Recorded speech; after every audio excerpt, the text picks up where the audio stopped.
Hello, ಎಲ್ರಿಗೂ ನಮಸ್ಕಾರ. ನೋಡ್ರಿ, ಸೆಕೆಂಡ್ ಹುಚ್ಚ ವೆಂಕಟ ಚಿಕ್ಕಬಳ್ಳಾಪುರದ ನಾಗರಿಕನು ರಾಜನೇ, ನೀವು ರಾಜರೇ. ಪ್ರದೀಪ್ ಈಶ್ವರ್ ಜೈಲಿಗೆ ಹೋಗಿದ್ದ್ಯಾಕೆ? ಪ್ರದೀಪ್ ಈಶ್ವರ್ ತಂದೆ ತಾಯಿ ಆತ್ಮಹತ್ಯೆ ಮಾಡಿಕೊಂಡಿದ್ದು ನಿಜಾನ? ಪ್ರದೀಪ್ ಈಶ್ವರ್ ಅವರನ್ನ ಅವರ ದುಶ್ಮನಗಳು ಎರಡನೇ ಹುಚ್ಚ ಎಂದೇ ಕರೆಯೋದ್ಯಾಕೆ? ಇವರು ಕರ್ನಾಟಕದ ಟ್ರೋಲ್ ರಾಜ ಎಂದೇ ಖ್ಯಾತಿಯಾಗಿದ್ದು ಹೇಗೆ? ಪ್ರತಿ ವಿಷಯದಲ್ಲೂ ಮೂಗು ತೂರಿಸುವ ಈ ಮೆಡಿಕಲ್ ಮಾಸ್ಟರ್ ಹೆಂಡತಿ ಯಾರು? ಇವರು ಕಡಿಮೆ ವಯಸ್ಸಿನಲ್ಲಿಯೇ ಕೋಟ್ಯಾಧಿಪತಿಯಾಗಿದ್ದು ಹೇಗೆ? ಬನ್ನಿ, ಆ ಎಲ್ಲ ರೋಚಕ ಇಂಟ್ರೆಸ್ಟಿಂಗ್ ಮಾಹಿತಿಯನ್ನ ಇವತ್ತು ನಿಮ್ಮ ಮುಂದೆ ಪ್ರಸ್ತುತಪಡಿಸ್ತಾ ಇದ್ದೀನಿ. ಇವತ್ತು ಈ ದೇಶದಲ್ಲಿ ಯಾವುದೇ ವಿಷಯ ಬಂದರೂ ಸರಿ, ಕರ್ನಾಟಕದಲ್ಲಿ ಏನೇ ಆದರೂ ಸರಿ, ಆ ವಿಷಯಗಳಲ್ಲಿ ರಿಯಾಕ್ಟ್ ಮಾಡುವ ಆ ಆಸಾಮಿಯೇ ಪ್ರದೀಪ್ ಈಶ್ವರ್. ಇದೇ ಕಾರಣ ಕೋಲಾರದ ಮಾಜಿ ಬಿಜೆಪಿ ಎಂಪಿ ಮುನಿಸ್ವಾಮಿ ಇವರನ್ನ ಎರಡನೇ ಹುಚ್ಚ ವೆಂಕಟ್ ಎಂದೇ ಕರೆದಿದ್ದಾರೆ.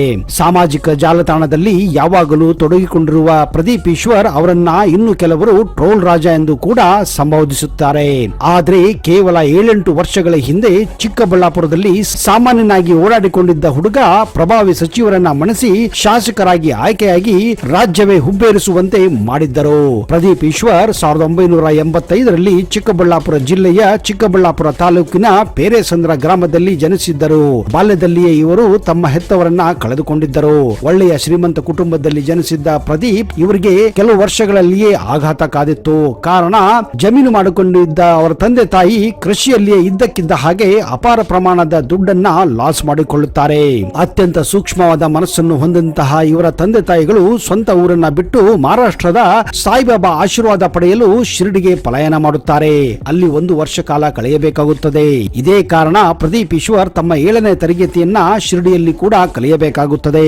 ಮುಂದೆ ತಮ್ಮ ಸ್ವಂತ ಊರಿಗೆ ವಾಪಸ್ಸಾದಂತಹ ಪ್ರದೀಪ್ ಈಶ್ವರ್ ಕುಟುಂಬ ಚಿಕ್ಕಬಳ್ಳಾಪುರದ ತಮ್ಮ ಊರಿನಲ್ಲಿಯೇ ವಾಸಿಸಲು ಪ್ರಾರಂಭಿಸುತ್ತಾರೆ. ಹೀಗಾಗಿ ಮುಂದೆ ಪ್ರದೀಪ್ ಈಶ್ವರ್ ತುಮಕೂರಿನ ಸಿದ್ಧಗಂಗಾ ಶಾಲೆಯನ್ನು ಸೇರುತ್ತಾರೆ. ನಂತರ ಚಿಕ್ಕಬಳ್ಳಾಪುರದ ಸರ್ ಎಂ ವಿಶ್ವೇಶ್ವರ ಕಾಲೇಜಿನಲ್ಲಿ PUC ಕೂಡ ಮುಗಿಸುತ್ತಾರೆ. ಇದೇ ಸಮಯದಲ್ಲಿ ನೋಡಿ, ಈ ಕುಟುಂಬದಲ್ಲಿ ಒಂದು ದೊಡ್ಡದೊಂದು ಆಘಾತ ಆಗುತ್ತದೆ. ಮತ್ತೆ ಎಂದಿನಂತೆ ಕೆಲಸವನ್ನು ಮಾಡಿಕೊಂಡಿದ್ದ ಇವರ ತಂದೆ ತಾಯಿ ಅವರ ಸುತ್ತಮುತ್ತಲಿನ ಜನ ಆಡಿಕೊಂಡ ಕೊಂಕು ಮಾತಿನಿಂದಾಗಿ ಮನನೊಂದು ವಿಷ ಕುಡಿದು ಆತ್ಮಹತ್ಯೆಗೆ ಪ್ರಯತ್ನ ಮಾಡುತ್ತಾರೆ.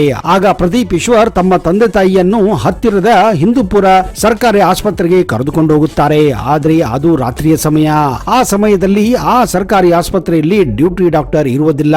ಅವರು ಬರುವುದರಲ್ಲಿ ತುಂಬಾನೇ ಸಮಯ ಆಗಿ ಹೋಗಿತ್ತು. ಟ್ರೀಟ್ಮೆಂಟ್ ಇಲ್ಲದೆ ಅವರ ತಂದೆ ತಾಯಿ ಪ್ರಾಣವನ್ನು ಕೂಡ ಬಿಟ್ಟಿದ್ದರು.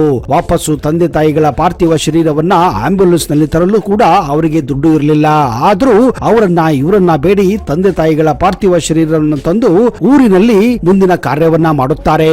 ಈ ಒಂದು ಘಟನೆಯೇ ಮುಂದೆ ತಾವು ಒಬ್ಬ ಡಾಕ್ಟರ್ ಆಗಬೇಕು ಹಾಗೂ ಮೆಡಿಕಲ್ ಕಾಲೇಜು ಹಾಗೂ ಆಸ್ಪತ್ರೆಯನ್ನ ಕಟ್ಟಿಸಬೇಕೆಂದು ನಿರ್ಧಾರ ಮಾಡುತ್ತಾರೆ. ಹೀಗಾಗಿ ಅವರು ಕಾಲೇಜಿನಲ್ಲಿ BSc ಮಾಡಿ ಮೆಡಿಕಲ್ ಫೀಲ್ಡ್ ನಲ್ಲಿ ಏನಾದರೂ ಸಾಧಿಸಬೇಕೆಂದು ಬಯಸುತ್ತಾರೆ. ಆದ್ರೆ ಕೆಲವೊಂದು ಕಾರಣಗಳಿಂದ ಅವರು ತಮ್ಮ ಡಿಗ್ರಿಯನ್ನು ಕೂಡ ಮುಗಿಸಲು ಸಾಧ್ಯವಾಗುವುದಿಲ್ಲ. ಈ ಸಮಯದಲ್ಲಿ ಚಿಕ್ಕಬಳ್ಳಾಪುರ ಬಿಟ್ಟು ಬೆಂಗಳೂರನ್ನ ಸೇರುತ್ತಾರೆ. ಆದ್ರೆ ಬೆಂಗಳೂರಿನಲ್ಲಿ ನಡೆದ ಕೆಲವೊಂದು ಘಟನೆಯಿಂದಾಗಿ ಮರಳಿ ಚಿಕ್ಕಬಳ್ಳಾಪುರಕ್ಕೆ ಬರುತ್ತಾರೆ. ವಾಪಸ್ಸು ಬಂದು ಅಲ್ಲಿ ಇಲ್ಲಿ ಮಕ್ಕಳಿಗೆ ಪಾಠವನ್ನು ಮಾಡಲು ಪ್ರಾರಂಭಿಸುತ್ತಾರೆ. ಯಾಕಂದ್ರೆ ಅವರಿಗೆ ಜೀವನ ನಡೆಸಲು ಇದೇ ಒಂದು ಮಾರ್ಗವಾಗಿತ್ತು. ಬಯಾಲಜಿ ಅಂದ್ರೆ ಜೀವಶಾಸ್ತ್ರವನ್ನ ಮಕ್ಕಳಿಗೆ ಟ್ಯೂಷನ್ ಮಾಡಲು ಪ್ರಾರಂಭಿಸುತ್ತಾರೆ. ಹೀಗೆ ಟ್ಯೂಷನ್ ಮಾಡುತ್ತಲೇ ಚಿಕ್ಕಬಳ್ಳಾಪುರದಲ್ಲಿ ಪ್ರದೀಪ್ ಈಶ್ವರ್ ತುಂಬಾನೇ ಫೇಮಸ್ ಆಗಿ ಬಿಡುತ್ತಾರೆ.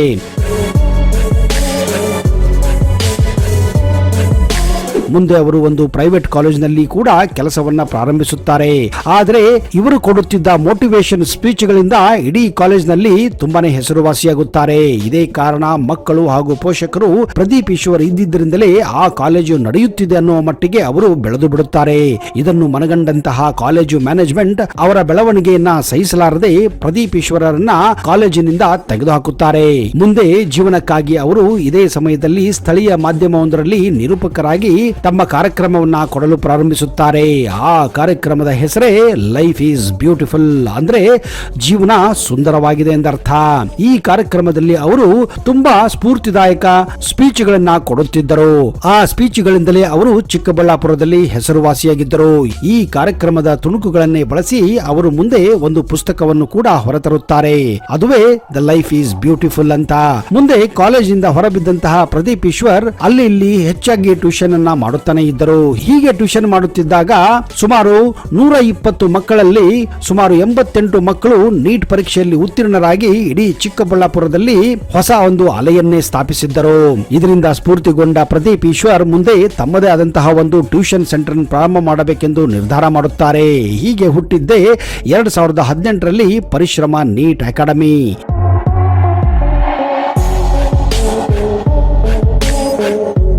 ಜೀವಶಾಸ್ತ್ರ ವಿಷಯವನ್ನು ಕಲಿಸುವ ಇವರು ಇತರ ಉಪನ್ಯಾಸಕರೊಂದಿಗೆ ಬೆಂಗಳೂರಿನಲ್ಲಿ ನೀಟ್ ಅಕಾಡೆಮಿಯನ್ನ ಪ್ರಾರಂಭಿಸುತ್ತಾರೆ. ದಿನದಿಂದ ದಿನಕ್ಕೆ ಈ ಅಕಾಡೆಮಿ ಹೆಸರು ಮಾಡಲು ಪ್ರಾರಂಭಿಸುತ್ತದೆ. ಕಾರಣ ಈ ಅಕಾಡೆಮಿಯಲ್ಲಿ ರಿಸಲ್ಟ್ ತುಂಬಾನೇ ಇಂಪಾರ್ಟೆಂಟ್ ಆಗಿತ್ತು. ಒಳ್ಳೆಯ ರಿಸಲ್ಟ್ ಅನ್ನ ಪಡೆದಂತಹ ವಿದ್ಯಾರ್ಥಿಗಳು ನೀಟ್ ನಲ್ಲಿ ಪರೀಕ್ಷೆಯಲ್ಲಿ ಪಾಸ್ ಆಗಿ ಮೆಡಿಕಲ್ ಕಾಲೇಜುಗಳಲ್ಲಿ ಎಂಟ್ರಿ ಪಡೆಯುತ್ತಿದ್ದರು. ಮಾಹಿತಿಯ ಪ್ರಕಾರ ಪರಿಶ್ರಮ ಅಕಾಡೆಮಿ ಸರಿಸುಮಾರು ವರ್ಷಕ್ಕೆ 60 ರಿಂದ 70 ಕೋಟಿ ಟರ್ನ್ ಓವರ್ ಮಾಡುತ್ತದೆ ಎಂದು ಅಂದಾಜಿಸಲಾಗಿದೆ. ಕೆಲವು ಗಾಸಿಪ್ಗಳ ಪ್ರಕಾರ ಅವರ ಅಕಾಡೆಮಿಯಲ್ಲಿ ಪಾಠ ಮಾಡುತ್ತಿದ್ದಂತಹ ಒಂದು ಹುಡುಗಿಯನ್ನ ಪ್ರೀತಿಸಿ ಮದುವೆಯಾಗಿದ್ದಾರೆ ಎನ್ನುವ ಮಾತುಗಳಿವೆ. ಅಂದ ಹಾಗೆ ಪ್ರದೀಪ್ ಈಶ್ವರ್ ಅವರ ಮಡದಿ ಹೆಸರು ನಯನ ಮಂಜುನಾಥ್. ಇವರು ಈಗಲೂ ಈ ಪರಿಶ್ರಮ ಅಕಾಡೆಮಿಯಲ್ಲಿ ಪಾಠವನ್ನ ಮಾಡಿಕೊಂಡಿದ್ದಾರೆ ಎನ್ನುವ ಮಾತಿದೆ. ಒಬಿಸಿ ಬಲಿಜ ಸಮುದಾಯದವರಾದ ಪ್ರದೀಪ್ ಈಶ್ವರ್ 2016ರಲ್ಲಿ ದೇವನಹಳ್ಳಿ ಸಮೀಪದ ವಿಜಯಪುರವನ್ನ ತಾಲೂಕು ಮಾಡಬೇಕೆಂದು ಆಗ್ರಹಿಸಿ ಪ್ರತಿಭಟನೆ ನಡೆಸಿದ್ದರು. ಆದರೆ ಅದು ವಿಫಲವಾಗುತ್ತದೆ. 2018ರಲ್ಲಿ ಮೊದಲ ಬಾರಿಗೆ ಚುನಾವಣಾ ರಾಜಕೀಯಕ್ಕೆ ಕೂಡ ಪ್ರದೀಪ್ ಈಶ್ವರ್ ಧುಮುಕುತ್ತಾರೆ. ವಿಧಾನಸೌಧ ಚುನಾವಣೆಯಲ್ಲಿ ಅಂದು ಶಾಸಕರಾಗಿದ್ದ ಡಾಕ್ಟರ್ ಸುಧಾಕರ್ ಅವರ ವಿರುದ್ಧ ಪಕ್ಷೇತರರಾಗಿ ಸ್ಪರ್ಧಿಸಿದ್ದ ಕೆವಿ ನವೀನ್ ಕಿರಣ್ ಪರ ಭರ್ಜರಿ ಪ್ರಚಾರ ಮಾಡಿ ಗಮನ ಸೆಳೆದಿದ್ದ ಪ್ರದೀಪ್ ಈಶ್ವರ್ ಸುಧಾಕರ್ ವಿರುದ್ಧ ಹಲವಾರು ಆರೋಪಗಳನ್ನ ಮಾಡಿದ್ದರು ಹಾಗೂ ಹಲವಾರು ವಿಡಿಯೋಗಳನ್ನ ಮಾಡಿ ಯೂಟ್ಯೂಬ್ ಹಾಗೂ ಫೇಸ್ಬುಕ್ ಅಲ್ಲಿ ಪ್ರಚಾರ ಮಾಡಿದ್ದರು. ಆದರೆ ಏನೇ ಮಾಡಿದರೂ ಸುಧಾಕರ್ ಆ ಚುನಾವಣೆಯಲ್ಲಿ ಗೆಲುವು ಸಾಧಿಸಿದ್ದರು. ಬಳಿಕ ಮತ್ತೆ 2013ರಲ್ಲಿ ವಿಧಾನಸೌಧ ಚುನಾವಣೆಯಲ್ಲಿ ಕಾಂಗ್ರೆಸ್ ಪಕ್ಷದಿಂದ ಟಿಕೆಟ್ ಅನ್ನ ಪಡೆಯುತ್ತಾರೆ. ಹಿಂದಿನ ಆಡಳಿತ ಸರ್ಕಾರದಲ್ಲಿ ಆರೋಗ್ಯ ಸಚಿವರಾಗಿದ್ದ ಡಾಕ್ಟರ್ ಸುಧಾಕರ್ ವಿರುದ್ಧ ಗೆದ್ದು ಮೊದಲ ಬಾರಿಗೆ ಶಾಸಕರಾಗಿಯೂ ಕೂಡ ಆಯ್ಕೆಯಾಗುತ್ತಾರೆ.